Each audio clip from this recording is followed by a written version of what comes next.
Firstly, I want to say a massive thank you, Danny Bridge. She's been co-hosting with me since 8 o'clock this morning, and I think she's been an absolute superstar. So do give Danny Bridge and her podcast a follow, and send her some messages of support, because absolutely wonderful human being, and who's been fundamental support for me this morning. So we're now moving to the next stage of today. So we're halfway point.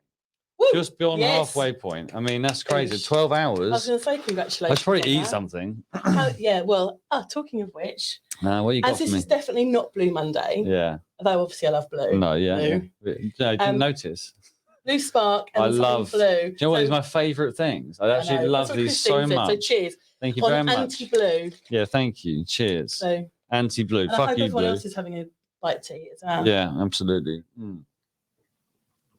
So Health. I mentioned before I left, Lynette, that I was a little bit worried, if I'm honest. Oh no, why? Well, because I don't think I've managed to finish. Like, during the pandemic, whenever I've seen you, I don't think I've managed to leave the conversation without crying or feeling some kind of emotion, because I think you're amazing, and every time I see you, it just reminds me of how amazing you are.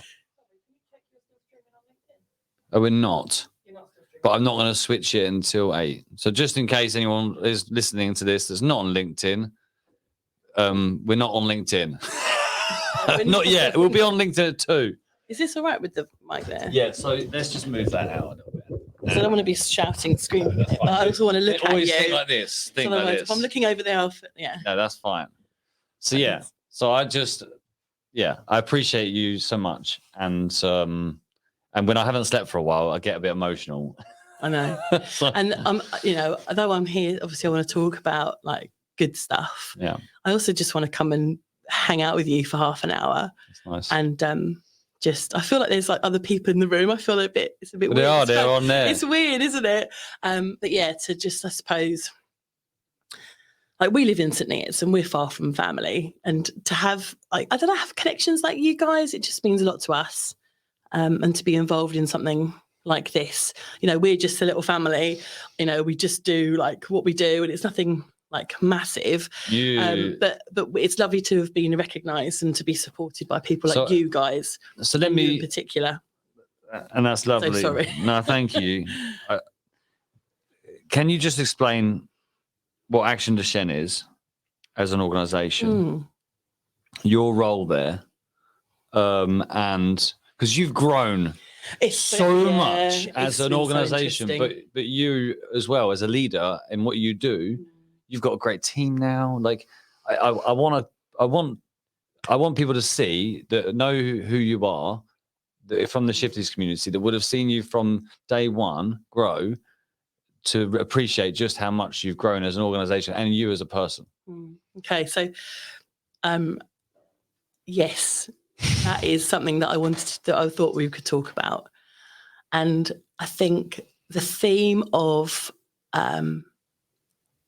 kind of becoming positive or taking opportunities when there's really bad stuff going on is a really good theme, I think, and something that's been coming through a lot, like today, obviously, and generally in the last couple of years. So kind of rewind. So I work for Action Duchenne. It's a charity that supports people living with Duchenne and their families, and that's Duchenne is a muscle wasting condition. And it's diagnosed between the ages of 2 and 6, usually, kind of around about 3 or 4 is kind of more common. The muscles waste over time. Eventually, the young people need to use a wheelchair. It's usually kind of around 10-ish, but there's, that kind of age is increasing at the moment due to standards of care. And often young people need the use of a power chair and kind of breathing apparatus, stuff like that, as they get older. Eventually, because the heart and lungs are muscles, often the life is cut short due to complications around that. So people speak about a life expectancy of 30. I don't like to give a life expectancy because I don't like to say to anybody, this is when you're going to live and this is when you're going to die. That's so out of order. But the reality is, we have young people that have passed away at 11, 12 in the community this over lockdown. We've also got people who are living into their kind of late 40s and 50s, which is like, some of them as well. Yeah, exactly. Because Alex and Christine, for everyone watching, we played a lot of games together. They're legends. So cool. I came to the conference, which we run every year, and it's so when lockdown hit, we as a charity, I remember the meeting. We sat together and we said, what the heck are we going to do? Because our families are going to need us. Yeah. This is going to affect, because obviously breathing and the other complications, lots of our young people use ventilation. And of course, we had over lockdown, we had news of people having the ventilators. They were risking having the vents taken away for people that were having, that had COVID. Like, oh my, it's just awful. This whole stuff that's going on. Plus the whole keeping your kid active. If you keep your child active, they say that you're more likely to keep them on their feet for longer. And of course, people were locked down. So everyone was not getting their hands on perhaps the support they needed. It was you really champion that, because you're this is why I love working in town, because I'm always bumping into you and your family, which is wonderful. Always out doing stuff, and I love that. Yeah, keeping Samson active. By the way, my son Samson has I was going to say action Duchenne, because he always calls it action Duchenne. Oh, I've got action Duchenne. So he has Duchenne. He's nearly 10, which we'll talk about in a bit. So at the beginning of lockdown, we were like, how are we going to support people? And we decided we were going to just throw everything into supporting the families. So in the first 6 months, we spoke to 2,000 families in the UK that live with Duchenne, and that's kind of 4/5 of the population in the UK. I and my colleagues held 33 webinars in the evenings. So not only were we looking after our own children, we were kind of hosting these webinars. And they were things from like, keeping your child active, to physiotherapy, to stretches as an adult, to psychological help support. We had international speakers. It was amazing. And we also had a web page, which was, it was COVID for people living with Duchenne, like kind of explaining in layman's terms what the rules were as they changed. But I got 40,000 unique page views across the world. So people obviously wanted that. So that's what we did then. We then got some really good funding from the lottery back a year and a bit ago to continue that work. And then recently we've just had loads of funding from some wonderful organisations that have recognised us as the people best placed to deliver our All Through Support project, including the lottery. Wow. So we've got 2 years to kind of build that process, and then obviously springboard that beyond. And it's just an exceptionally exciting time. It's phenomenal. We're building peer-to-peer support groups. So when I support a family, let's say they've been diagnosed yesterday, and I'm talking to them about the diagnosis, and I'm listening to them, I'm hearing them, how they feel, supporting them and understanding. We then take them all the way through that process, and we'll be able to now provide peer-to-peer support group, peer-to-peer support for families, transition to adulthood for young people in a proper, like really tangible way, not just given in the clinics. It used to be you were literally going to drive 5 hours there. Yeah. And then you would be the peer-to-peer. It was I remember. Yeah. Wow. And then all the way through to bereavement support, which is so important. These families that lose their child have often been in the community for, 20, 30 years. And then to lose their child, they often feel that they're not part of that community anymore. And they really, really, really are. Of course. My wonderful colleague, Anne, she lost her son a few years ago, got now. And she's still a Duchenne mum. Yeah. Always. Well, yeah, I've met her. Yeah, Ange. So that's where we are. Like, I just feel that although lockdown has been really, really bad for lots of people, we've had a lot of loss in the Duchenne community. I imagine, Even just loss of mobility. It feels like it's like such a huge part of people's lives. Seeing their child go into lockdown, ambulant, coming out of lockdown, non-ambulant. There's been so much transition. Like everything's accelerated everything's accelerated. Because time just gone, and 2 years have passed, and then that 2 years is a long time. But as a charity, we've turned on a sixpence. And amazing. This is where I think what kind of wanted to talk to you about is that lots of people that were here. You get some love in there, by the way. Yeah. You're always going to get some love. Thank you. Hi, guys. Hi, Gary Lees. Hi, Gary. Gary on radio. Yeah, that's his Insta, isn't it? I know. I think people, can learn a little bit from lockdown and from bad times, because there are opportunities to be had. Yeah. And even if it's okay, certainly in business, I know that obviously us as a charity did well because we were able to turn on a sixpence and make it work. Some of the bigger charities obviously haven't. We've had lots of layoffs. I've seen massive charities go absolutely battered, really. But that's your agility, that's your determination, that's the the hunger that you've always got to improve, and the love that you have for your team. Like, you've got such a wonderful group of people. The team of we were gutted that the in-person conference wasn't here again, because that was so like. How did you feel doing that? Because I don't know, like I felt a lot of different emotions, I think, because I just felt ridiculous in a sense of I got to meet so many people. I got to chat to so many. You know what I'm like? I just want to talk to everyone, especially when there's raffle involved. Well, you did the raffle. I was on the hustle. I was hustling. I said, "Give me a job to do." It's what is it? Sales? Yes, let's do it. You did a grand that night. Oh yeah, I was. I wasn't letting people through the door. I had a little sum up in my pocket. I was like, "Yeah, have some of that." But I don't know what I expected. I expected what you just outlined as the circumstances of the situation, and what I found was just incredible happiness. Yeah. Just if I could bottle it up, honestly, it was.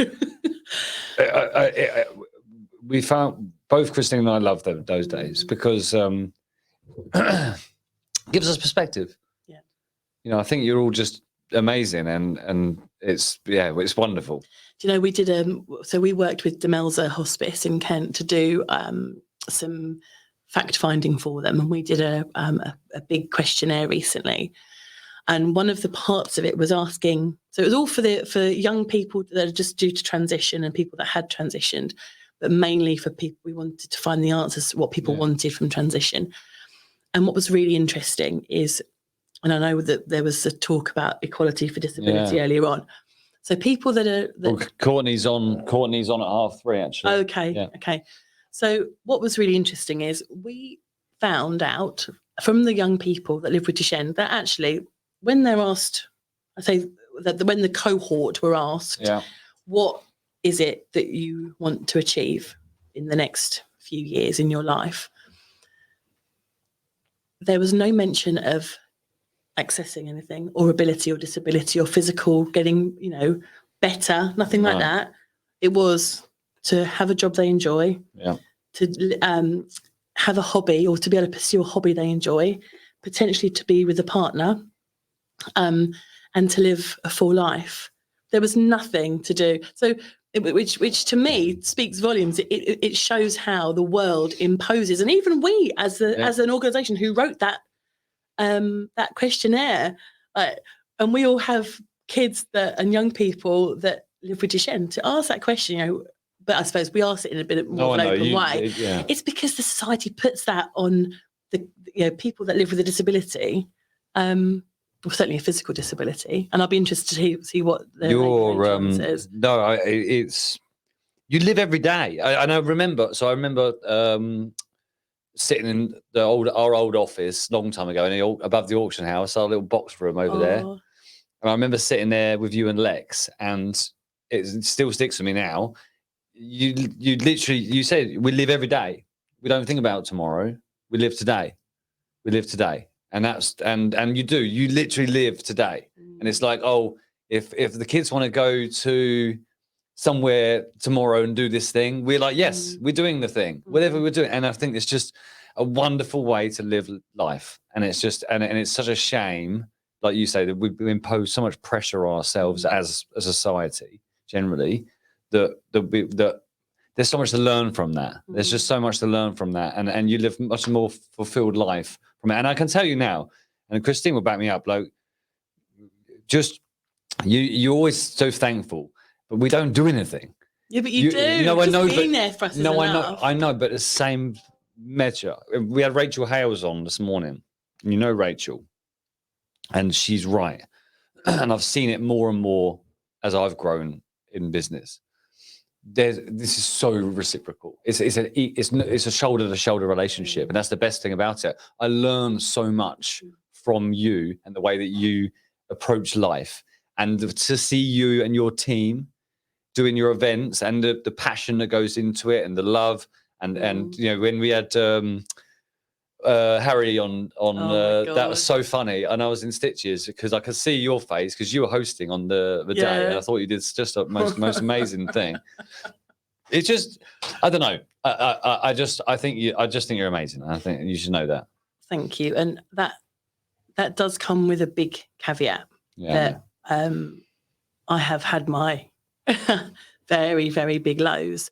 And another kind of theme that I was going to kind of talk about, which it was a little, I'm hearing the others speaking to that. I know it's not going to have hurt anyone's feelings too much. As I said to you, I hope that backed that up. Yeah. The conversations today.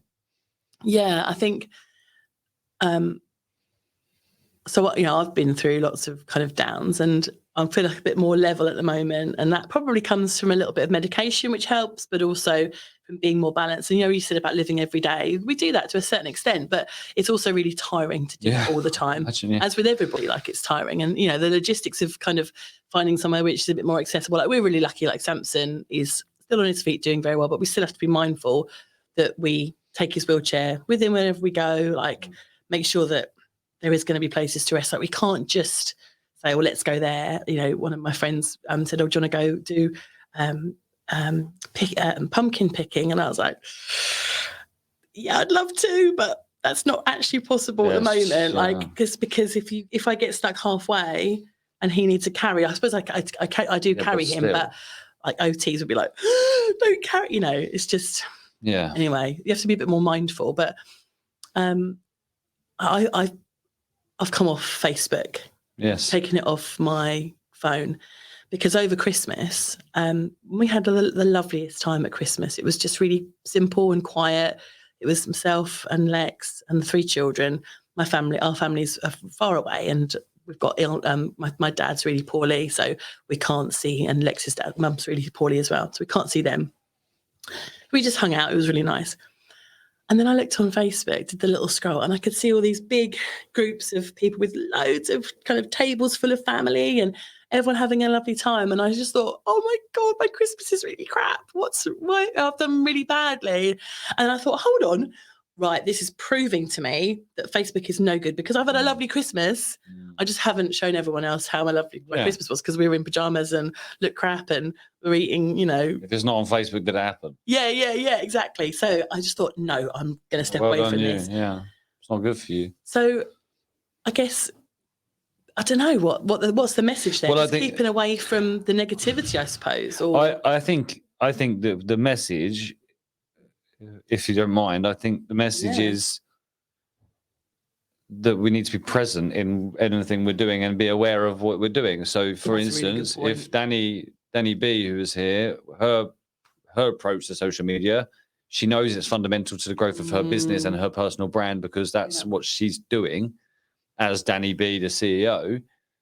So she limits herself to an hour a day, but she's there with purpose to grow her brand. So she's there with purpose. So I think, how does social media? There are other people that solely rely on social media because they live at home on their own in a flat in the middle of London, and they've been in lockdown for 2 years, and that's their social interaction. So I don't think there's any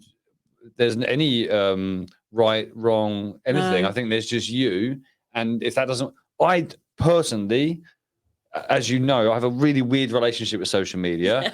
I love that this is happening. This is literally happening because of the collective reach and influence of, one, the Shifties brand, but more importantly, the people within it and around it, that I know I can make these phone calls and I bring all you wonderful people together, and we can do a wonderful thing. We're raising money for the charity and which is awesome, by the way. They are just. I put some money, and I'm hoping to win some prizes. Oh, bless you! And I hope everyone else will as well, because not only the prize is brilliant, but the charity is they're just doing a wonderful job. People, and it all it was a representation of something. For me, this is what's most important. The conversations we've just had, the conversations I've had all day so far today, and I'll continue to have right until midnight tonight somehow. Yeah.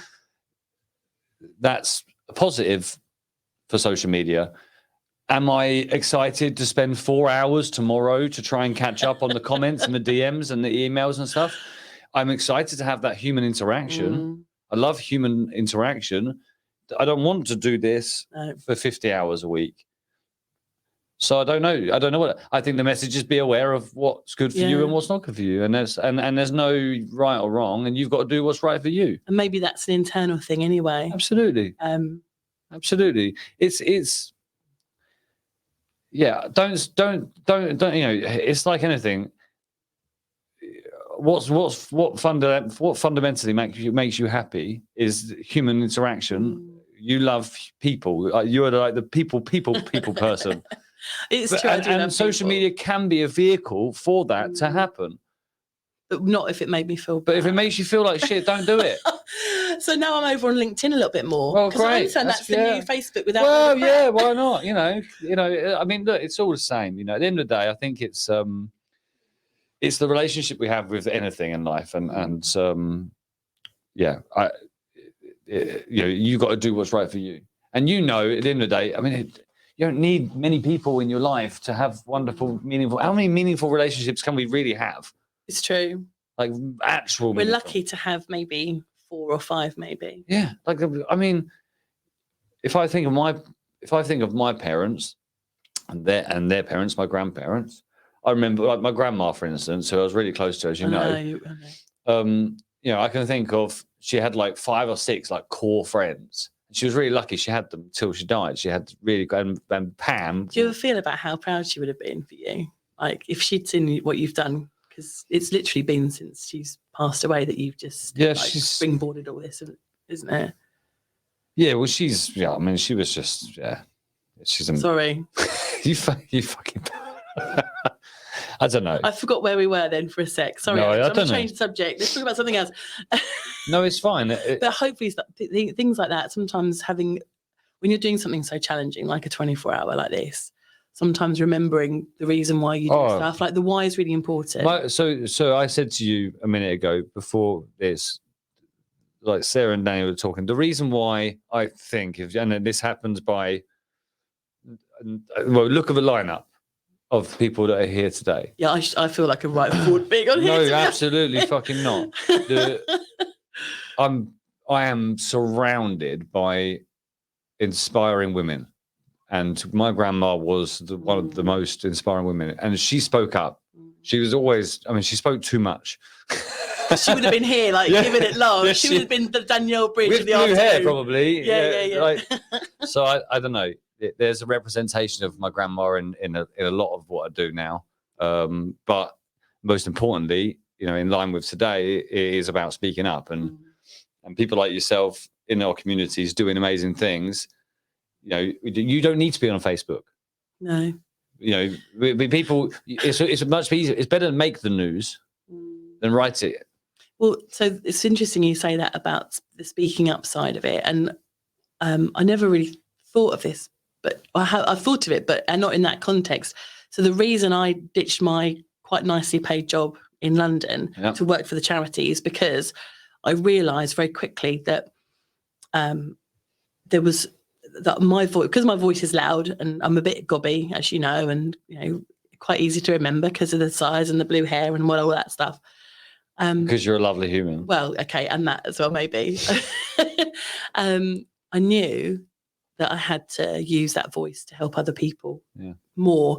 And I tell you, it's the best move I ever made. I think sometimes when people are kind of teetering on the brink of, but what about, I'm going to lose 17 grand. No, don't worry about it. Doesn't matter. Don't mean shit. All those lovely things about your guys in the office this week that have kind of, you must be so proud of them, to go and do their own stuff. No, it's ridiculous. Massive. It's ridiculous. And sometimes taking that risk, even if you're a risk-averse person, take a risk really can make such a difference. I would do my job for free. Don't tell anyone that.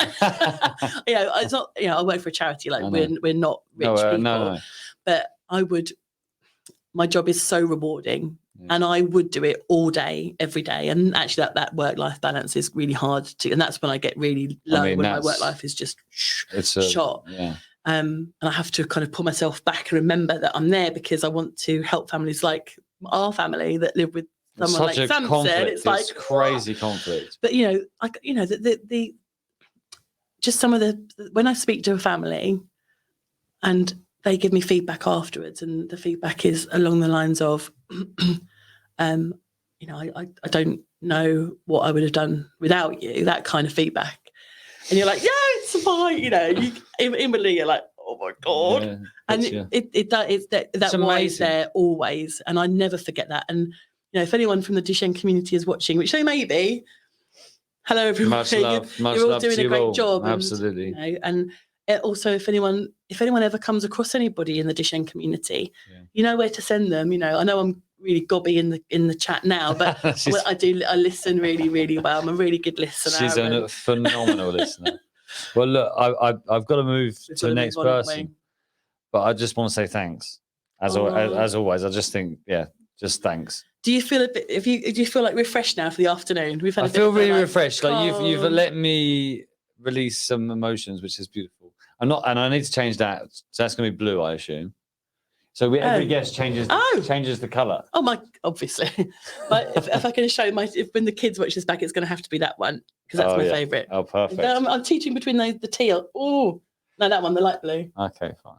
How do I do this? Point it at. There you go. Oh no, hold on. No, oh. Sorry, it's a big decision.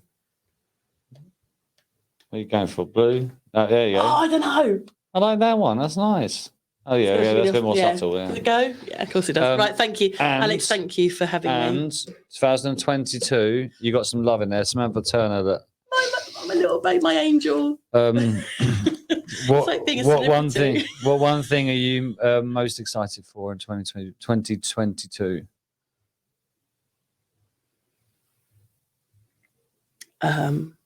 Every day's nice. I haven't got a particular. I can't. It's the best. Whatever happens in an hour. I don't know. Whatever happens when I walk out the door. That's the best kind of answer. Everything's going to be 2022. It's going to be a mixture, right? But let's just see what's going to happen. Let's go and I tell you what. Let's all go and take a breath outside, breathe in some of that beautiful air, absolutely, and enjoy the rest of the day. Bye bye.